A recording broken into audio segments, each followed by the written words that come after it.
नमस्कार दोस्तों, स्वागत है आपका मेरे इस चैनल पे। उम्मीद करती हूँ कि आप सभी लोग खुश होंगे, स्वस्थ होंगे, अच्छे होंगे। ये मेरा फर्स्ट यूट्यूब वीडियो है तो मुझे आपके लव सपोर्ट की बहुत ज़रूरत होगी। तो आप मेरे साथ बने रहे मेरी इस वीडियो में। वीडियो स्टार्ट करने से पहले मैं आपको अपने बारे में कुछ बताना चाहती हूँ। मेरा नाम नेहा है, मैंने एमकॉम किया है, मैंने बीएड किया है, देन उसके बाद मेरी शादी हो गई और अब मेरी छोटी सी प्यारी सी बेबी भी है। जो भी हमारे आसपास होता है न्यूज़ में, करंट अफेयर्स में, उसके बारे में पढ़ना, नॉलेज उसके बारे में पढ़ना, जानना मुझे काफ़ी अच्छा लगता है। तो मेरे इस इंटरेस्ट को देखते हुए मेरे हस्बैंड ने मुझे सजेस्ट किया, मोटिवेट किया कि क्यों ना आप अपना एक यूट्यूब चैनल खोलो, जिससे जो आपकी नॉलेज है, जो आपका इंटरेस्ट है, वो आप लोगों तक पहुंचा सको, उनका भी बेनिफिट हो और आप भी न्यूज़ में, करंट अफेयर्स में हमेशा बने रहें। क्योंकि हम सभी लोग जानते हैं, अगर कोई भी एग्जाम हो, छोटे से छोटा या बड़े से बड़ा, उसमें करंट अफेयर्स करंट अफेयर्स का सेक्शन आता ही आता है और वो एक बहुत इंपॉर्टेंट रोल प्ले करता है हमारी जॉब के लिए। और जितने भी बड़े हैं उनको भी, बड़े हैं, बच्चे हैं, सबको जो हमारे आसपास हो रहा है उसके बारे में तो जानना ही चाहिए। तो स्टार्ट करते हैं हम अपनी इस वीडियो के बारे में। और तो हमारी आज की फर्स्ट वीडियो का टॉपिक है कश्मीर। आज हम अपनी वीडियो में कश्मीर को बेसिक से जानेंगे, कश्मीर को स्टार्टिंग से जानेंगे कि कश्मीर में स्टार्टिंग से किसका राज था, उसके बाद किसका राज आया, उनके क्या हालात रहे, कैसे वो हिंदू साम्राज्य से एक मुस्लिम साम्राज्य बना, और सारा उसका कार्यकाल जानेंगे। तो वीडियो स्टार्ट करते हैं।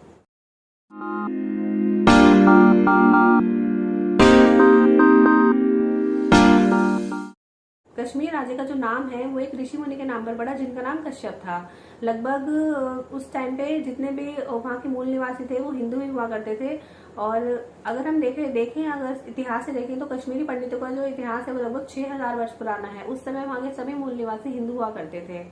उसके बाद काफी राजा आए, शासक आए और सब कुछ बहुत स्मूथली चलता रहा। लेकिन जब 14वीं सेंचुरी 14वीं शताब्दी में जब कश्मीर में 14वीं शताब्दी में कश्मीर में एक तुर्किस्तान से एक राजा आया, क्रूर राजा दुलूचा। उसने अपनी 60,000 सेना के साथ कश्मीर पे हमला किया और उसकी ये इंटेंशन थी कि वहां पे एक मुस्लिम साम्राज्य की स्थापना करना, जितने भी लोग उनका धर्मांतरण करना, उनका धर्मांतरण करके उनको मुस्लिम में कन्वर्ट, उनको मुस्लिम बनाना।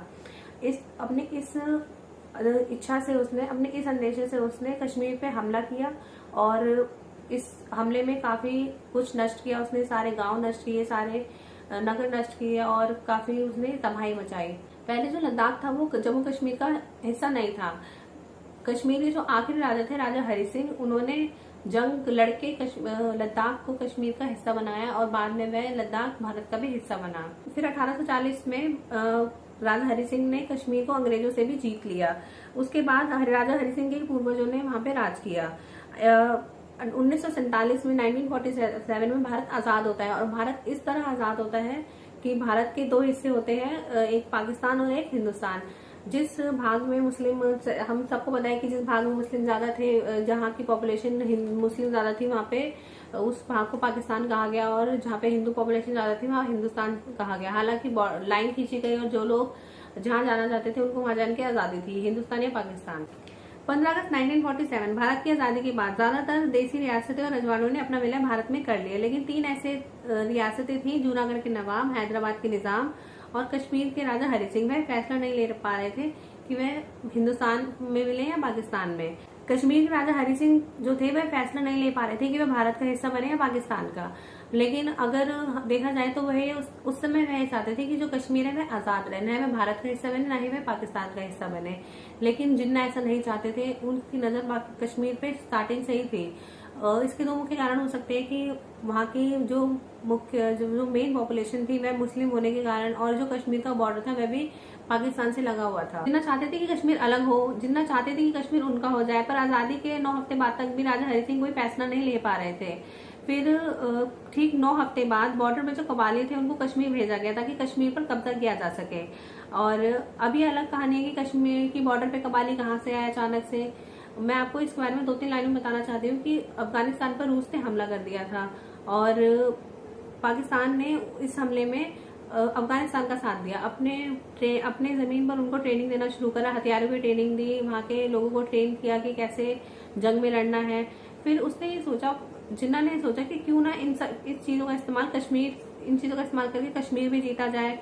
और उसने फिर अपने हथियार और कबालियों के साथ कश्मीर में कबालियों को भेजा और कबालियों ने वहाँ पे बहुत तबाही मचाना शुरू कर दिया है, लूटपाट, इज्जत लूटना, सरेआम कत्लेआम करना। और जब राजा हरि सिंह के हाथों से एक सिचुएशन निकल गई, कबाली बिल्कुल कश्मीर के पास आ चुके थे, फिर उन्होंने भारत में विलय का फैसला किया। उनके पास 3 ही ऑप्शन बचे थे, या तो वे पाकिस्तान में विलय करें, या भारत में विलय करें, या वे स्वतंत्र रह के लड़ाई करें। पाकिस्तान में वे विलय करना नहीं चाहते थे और स्वतंत्र लड़ने की अब उनकी क्षमता बची नहीं थी, तो भारत में विलय करने उनके पास एक आखिरी ऑप्शन बचा था।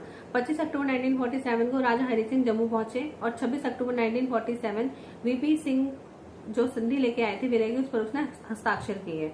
फिर 26 अक्टूबर 1947 को कबालियों से जंग लड़ने के लिए भारतीय सेना जम्मू कश्मीर पहुंचती है और ठीक 1 साल 2 महीने तक पाकिस्तान और कबालियों से उन्होंने जंग लड़ी और जो 1/3 हिस्सा कश्मीर का उन्होंने कबालियों ने अपने कब्जे में ले लिया था, वह हिंदुस्तान के कब्जे में आया।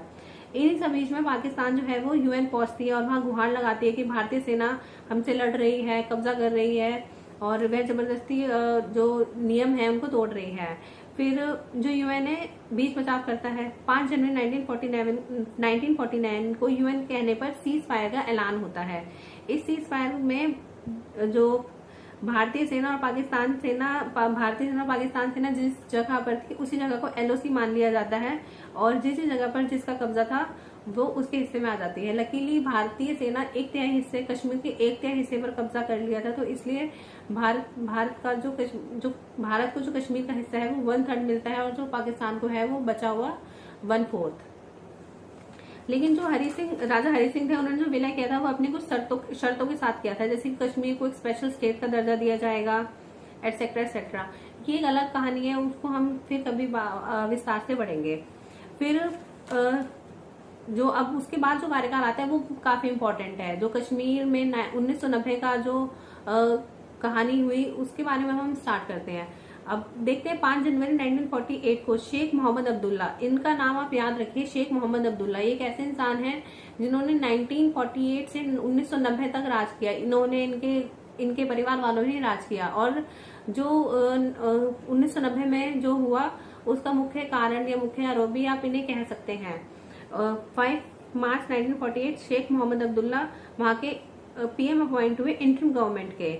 फिर 8 अगस्त 1953 को इलेक्शन हुए, ये हारे और फिर वहां के जो हेड बनते हैं वो डॉक्टर युवराज करण सिंह बनते हैं।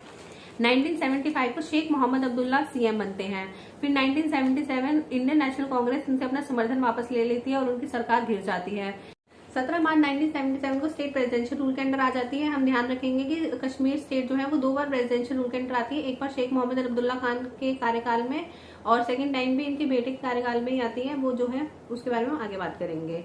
1977 में एक और प्रमुख घटना होती है JKLF का गठन, जम्मू कश्मीर लिबरेशन फ्रंट की बना ही इंडियन गवर्नमेंट को अपोज करने के लिए था। ये कश्मीर को भारत से आजाद करने के लिए बना था। ये भारत विरोधी नारे लगाते थे और इन्होंने क्या क्या किया ये हम अपने वीडियो में आगे जानेंगे।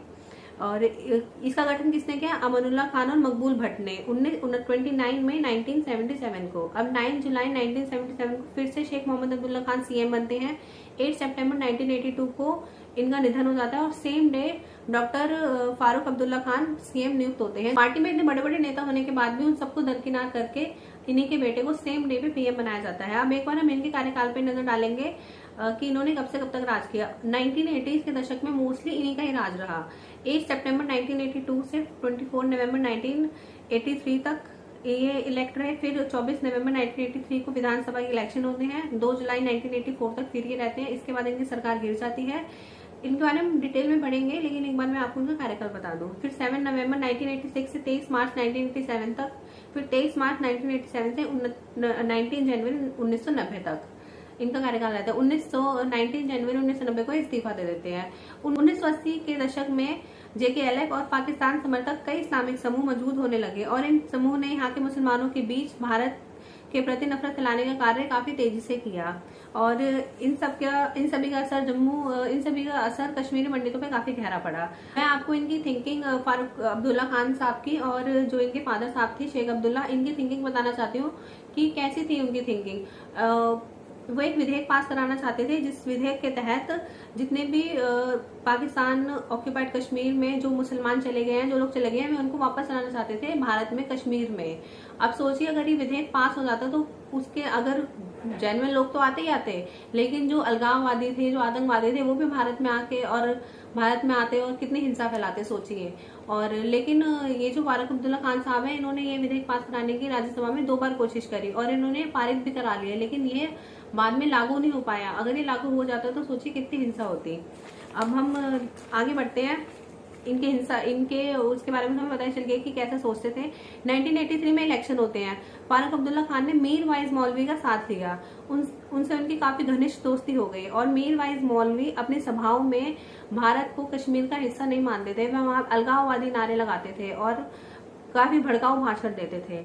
इनके काल में कट्टरपंथियों व अलगाववादियों को सियासी ताकत मिली और इनके काल में माहौल बहुत बिगड़ता चला गया। मैं आपको 2 ऐसी तारीखें बताना चाहती हूँ, एग्जाम्पल देना चाहती हूँ जिससे आप समझ जाएंगे। 14 अगस्त 1983 को भारत में पाकिस्तान का इंडिपेंडेंस डे मनाया गया और 15 अगस्त को बम ब्लास्ट होते हैं।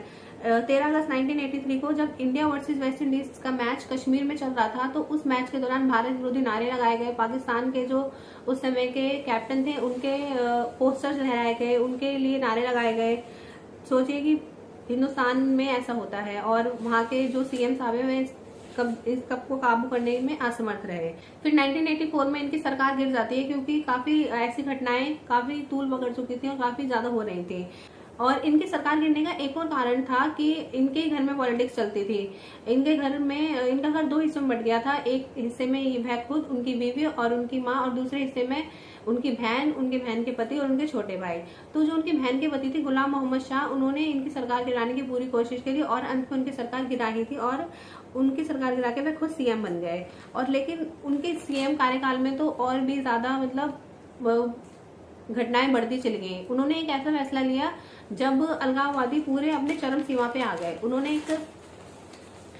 एक फैसला लिया कि जम्मू में जो न्यू सिविल सेक्रेटरीट पे एक पुराना मंदिर था, उसको गिरा के एक भव्य मस्जिद बनाई जाए। इसी बात पर काफी धरने हुए। जो वहां पे कश्मीरी पंडित थे, हिंदू लोग थे, उनके बात बिल्कुल भी अच्छी नहीं लगी और उन्होंने उसमें धरने दिए। और लेकिन फिर जो कश्मीर के कट्टरपंथी थे, उनको तो इस बात से और आग मिली और उन्होंने नारे लगाए कि इस्लाम खतरे में है, इस्लाम को बचाया जाए और कश्मीर से जितने भी हिंदू हैं उनको निकाला जाए। वहां पे हिंदू मुस्लिम दंगे स्टार्ट हुए। वे लोग चाहते थे जितने भी कश्मीरी हिंदू हैं वहां से चले जाएं या अपना धर्मांतरण करने या यहाँ से चले जाएं। संख्या में, और एक ये भी कारण था उनका उनसे नफरत करने का कि वे संख्या में कम थे कश्मीर में, लेकिन जितने भी हायर पोस्ट थे, क्योंकि काफी ज्यादा पढ़े लिखे होने के कारण जितने भी हायर पोस्ट थे उन पर यही नियुक्त थे, तो वो लोग इस बात से भी इनसे काफी नफरत करते थे। 12 मार्च 1987 को राज्य जगपाल, जो वहाँ के राज्यपाल थे जगमोहन ने, उन्होंने शाह की सरकार गिरा दी क्योंकि वहाँ पे काफी ज्यादा दंगे फसाद होने लग गए, तो उन्होंने उसकी सरकार गिरा दी और फिर राष्ट्रपति शासन लगाया जाता है। एक बार राष्ट्रपति शासन 1977 में लगता है और 1986 में लगता है। अब 1987 में जम्मू कश्मीर के फिर से चुनाव होते हैं और मुस्लिम यूनाइटेड फ्रंट के तहत अलगाववादियों ने चुनाव लड़ते हैं। सैयद अली शाह गिलानी ने चुनाव लड़ा और यासिन मलिक ने उनका प्रचार किया। यासिन मलिक को सभी जानते होंगे कि उसने कितनी तबाही मचाई थी कश्मीर में। और लेकिन जो MUF था वो हार गया। जम्मू कश्मीर की जनता ने अपना फैसला लिया और उसने अलगाववादियों को हरा दिया और जितने भारत विरोधी लोग थे वो चुनाव हारे और उन्होंने अपनी चुनाव हारने का जो जिम्मेदार था वो चुनाव में हुई धांधली पे डाल दिया। और फिर तो यहाँ से उन्होंने अपनी जो सोच विचार थे वो बहुत ज्यादा बदल दिए, एकदम दंगे फसाद पे वो उतर आए क्योंकि उनको ऐसा लगता था कि उनके साथ गलत हुआ और उन्होंने जो चुनाव में हारे हैं वो धांधली हुई है, वो अपनी उससे नहीं हारे हैं। अब 1988 को JKLF जो है वो पूरा एक्टिव हो जाता है और उनका सिर्फ एक ही मकसद था कि भारत को अलग करना, भारत से कश्मीर को अलग करना और भारत वहां पे सिर्फ मुसलमान रहे और जिहाद की आग फैला रहे थे वो सब जगह। मैं आपको बताना चाहती हूँ 1988 में जगमोहन मल्होत्रा ने कश्मीर के जो भी हाल थे उनको केंद्र में जो सरकार थी उनको बताने की काफी कोशिश करी, उनसे मदद लेने की कोशिश करी, लेकिन उनसे उनका कोई सहयोग नहीं मिल पाया। इस वजह से ही वहाँ पे इतना बुरे हालात हुए। उन्होंने राजीव गांधी जी को चिट्ठी लिखकर चेतावनी भी दी थी कि वहाँ के हालात बहुत खराब होते जा रहे हैं और अप्रैल 1989 में भी उन्होंने फिर से चिट्ठी लिखी और तुरंत कार्रवाई करने की अपील की। उन्होंने अपनी चिट्ठी में लिखा यहाँ के हालात तेजी से खराब हो रहे हैं, बड़े पैमाने पर हिंसा हो रही है, दंगा फसाद, आगजनी और ना जाने क्या क्या। अगर आप तुरंत कार्रवाई नहीं करेंगे तो यहाँ पे एक बहुत बड़ा हिंसा भी हो सकती है जिसके बारे में हम अंदाजा भी नहीं लगा सकते हैं। लेकिन केंद्र सरकार ने कोई भी इस बात पे तवज्जो नहीं दी और कोई भी खास फैसला नहीं लिया। फिर 14 सितंबर 1989 वहां पे तो दंगा फसाद हो ही रहे थे, लेकिन चुनाव हारने के बाद उन्होंने बहुत तूल पकड़ ली थी और अब घटनाएं बहुत तेजी से बढ़ रही थी। 14 सितंबर 1989 को जो कश्मीरी पंडित के बीजेपी लीडर थे टीकालाल टब्लू, उनको लोगों के सामने मार डाल दिया जाता है और धमकी दे दी जाती है सारे हिंदू घाटी छोड़कर चले जाए नहीं तो उनका यही हाल होगा। उसके ठीक 1.5 महीने बाद रिटायर्ड जज नीलकंठ गंजू, इनकी भी हत्या कर दी जाती है और इनके जो वकील है प्रेमनाथ भट्ट, उनके भी मर्डर कर दिया जाता है और उनकी बीवी को किडनैप कर दिया जाता है और आज तक उनका कोई पता नहीं चला कि उनका साथ क्या हुआ। और ये सब उनके साथ क्यों हुआ? क्योंकि उन्होंने एक आतंकवादी मकबूल भट्ट जो कि JKLF के फाउंडर भी थे, उसको फांसी की सजा सुनाई। इन सब के कारण उसके साथ ऐसा हुआ। और दिसंबर 1989 में यूनियन होम मिनिस्टर मुफ्ती मोहम्मद की जो बेटी थी रुबैया सैयद, उनका किडनैप किया जाता है। सोचिए कि जिस देश में होम मिनिस्टर की बेटी सुरक्षित नहीं है, वहां देश के लोग, कश्मीर के लोग कैसे सुरक्षित रह सकते हैं?